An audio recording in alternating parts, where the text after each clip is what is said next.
Ndërkohë ka pasur përpjekje të qeverisë së kryeministit Edi Rama dhe elementëve të tij për të njollosur Ushtrinë Çlirimtare të Kosovës, teksa u nis me një goditje ndaj Dritan Goxhaj dhe më pas u shoqërua dhe me dalje në një listë pagese të ushtarëve të Ushtrisë Çlirimtare të Kosovës apo atyre që kishin marrë pjesë vullnetarisht apo qoftë edhe nëse i qëndrojmë këtij dokumenti përmes pagesave në rastin e luftës ndaj Serbisë. Në këtë rast, si mendoni, çfarë po ndodh me Edi Ramën që për shpëtuar pushtetin e tij bën edhe këtë lloj lëvizje duke njollosur UÇK-n? Nuk më habit se vllai Vučićit normalisht që duhet ta bëj këtë punë. Ajo që më habit është një lloj aleance përkor, do thoja unë. Se shikoni, unë jam i bindur deri në rëndës të qenies time që të gjithë ata që kanë luftuar në UÇK janë pjesë e epopesë më të lavdishme të kombit shqiptar në shekullin e 20 pas luftës nacionale çlirimtare. Pra, është një lufta për çlirim, është pjesa fundore më e madhe, më e lartë, më e mirë që mund të shpreh një popull. Është vetia më e mirë, sepse hidhet në luftë për mos mbetur sklavit huajt. Dhe Ushtria Çlirimtare e Kosovës si fenomen nuk ka filluar thjesht në vitet 90, ka filluar nga lëvizje studentore, pra ka një bazë, ka një vazhdimsi në Kosovë, prej nga kanë dalë njerëzit që kanë luftuar. Pra, Ushtria Çlirimtare e Kosovës është nderi i shqiptarisë, për ta thënë shkurt. Nderi i shqiptarisë. Kjo nuk do të thotë që pjesëtarët e saj nuk janë sjell keq më pas ose gjëra të tilla.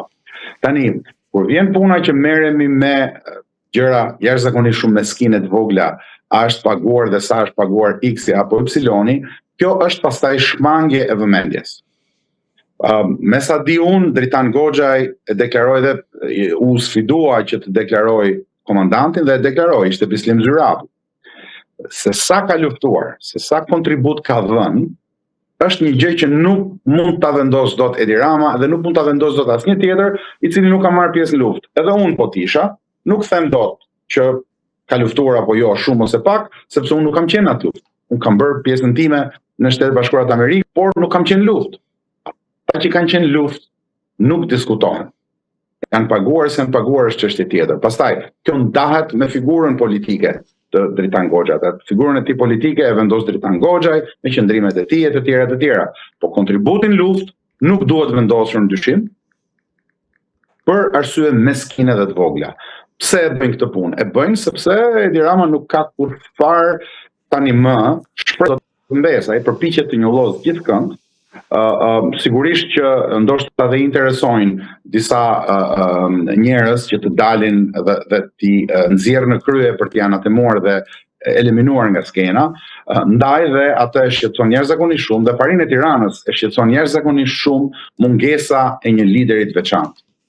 Pra, sjellja demokratike brenda protestës është shqetësimi më i madh që ka paria e Tiranës. Sepse nëse protesta funksionon në mënyrë demokratike, kjo tregon që fajin për mungesën e demokracisë nuk e ka populli. Ja pra që populli u organizoi në mënyrë demokratike, meritokratike dhe të qartë dhe transparente. Është paria e Tiranës që nuk e lejon një mënyrë të tillë në shtetin, që duhet të ishte i shqiptarëve, që është i anti-shqiptarëve aktualisht. Pra, kjo është një pikë kyçe për të thënë. Protesta po vazhdon me shumë rryma, me shumë njerëz brenda të cilët i bashkon një qëllim i përbashkët. Pra, shqiptarët dinë sillen demokratikisht, ne kemi pjesë të historisë, që jemi sjell demokratikisht në çdo lloj faze të historisë tonë, por paria e Tiranës, të 35 vite ka bërë të kundërtën. Ka thënë ju jeni të qi, ju s'dini të votoni, ju vidhni vota, ju jeni hajdut, kongjenital, ndërkohë që të gjitha këto atribute janë atributet të parisë së Tiranës, janë të atyre që na drejtojnë, të cilët nuk kanë ngopje me paratë që vjedhin dhe me gjakun që shkelin. Kësaj periudhe i ka ardhur fundi. Shqiptarët po tregojnë që dinë sillen demokratikisht dhe ngadalë do të vijë edhe tek pika që dinë të ndërtojnë shtet në mënyrë demokratike, pa ndihmën e këtyre plerave të kombit që kanë krijuar këtë sistem hajnor dhe oligarkik. Zoti Roj, si shikoni rolin e Albin Kurtit në këto protesta ku është akuzuar se ka dërguar shqiptarët e Kosovës për të intensifikuar këto protesta kundrejt qeverisjes së kryeministit Edi Rama dhe këto akuza kanë ardhur në mënyrë indirekte nga vetë kryeministri Rama, por edhe nga elementë të tjerë të qeverisjes. Dhe nga ana tjetër, sa kapacitet ka Albin Kurti për ta fundosur Edi Ramën në këtë që po ndodh?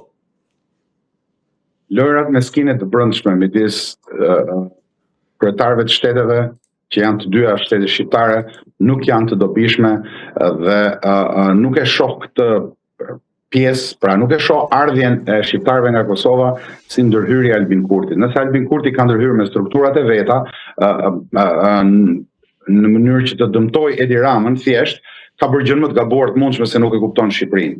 Albin Kurti ka një gjynat madh që ende sot e kësaj dite që flasim nuk e ka vendosur në qendër të ekzistencës vet politike rikthimin e kundërshtarëve të tij politik në Kosovë, luftëtarëve të UÇK-s. Çfarë do lloj gjunahesh të kenë pasur?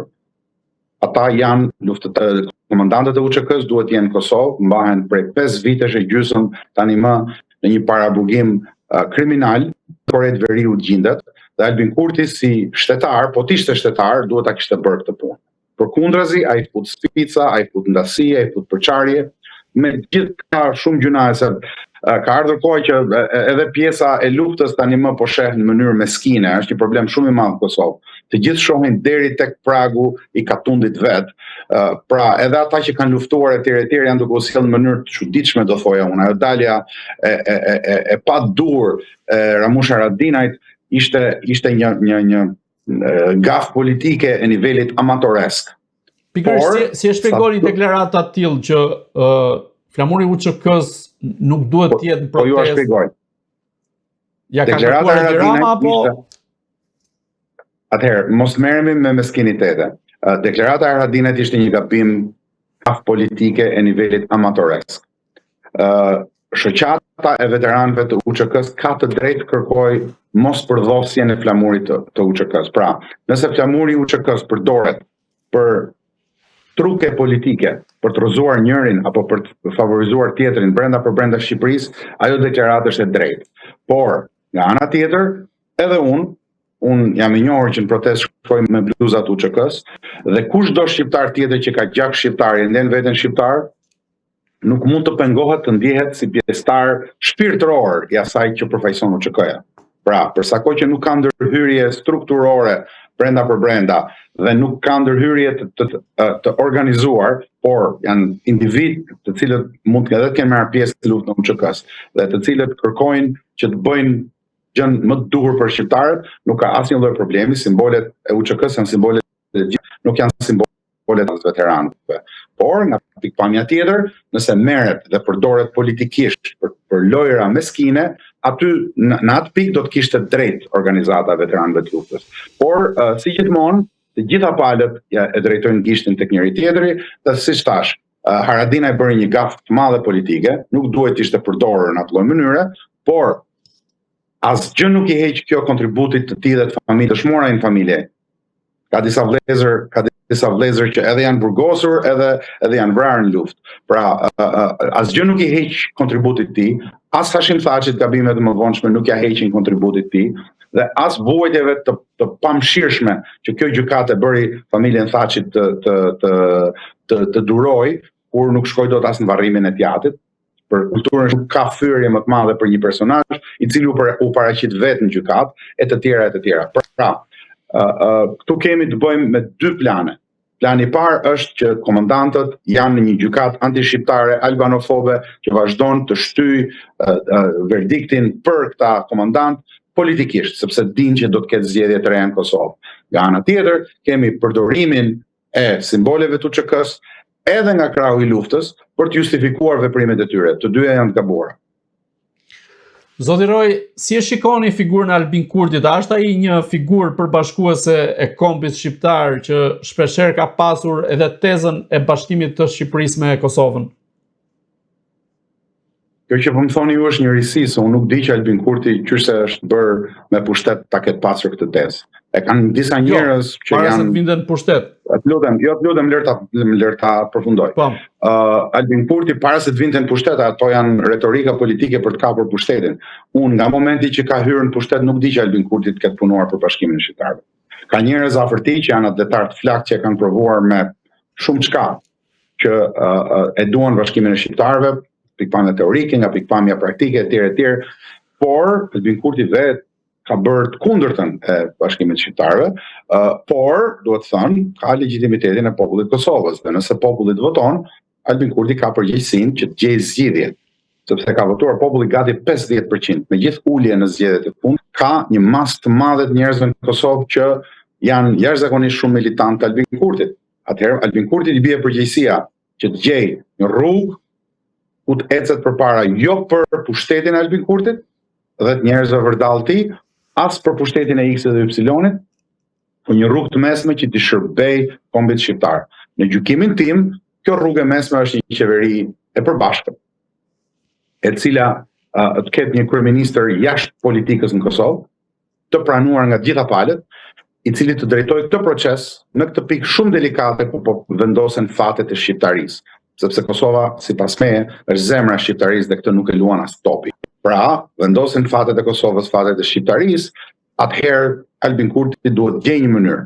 Nëse nuk e gjen dhe vazhdojmë me këtë ciklin e zgjedhjeve ku dihet që nuk fiton kush dhe ku po votojnë për ditë më pak njerëz, sepse kanë humbur shpresën tek ato votime, atëherë Albin Kurti veprimet e tij do të na çojnë në situata të rrezikshme, sepse duhet thënë në kontekstin evropian tezat e Serbisë janë rekuperuar, ne kemi humbur avantazhin moral që kishin në sytë e Bashkimit Evropian, tani më na konsiderojnë si problematik, si njerëz që nuk dinë të bëjnë shtet, që asgjë nuk është më larg të vërtetës, sepse në Serbi është një shtet kriminalet e tjerë ke 1 milion student në rrugë, por ne i mbajmë kostot e kësaj pasigurie dhe tezat e Serbisë në Bruksel janë sot shumë më të forta se sa ishin 10 vjet më parë dhe po përpiqen me të gjitha mënyrat që të rekuperojnë edhe administratën amerikane. Ky është një çast i rrezikshëm ku shqiptarët duhet të kundërpërgjigjen me maturi, me qartësi dhe duhet duke lëshuar rrugë, jo duke u bërë gjela me njëri tjetrin se gjelëri shpëtuar ndonjëherë në pikon.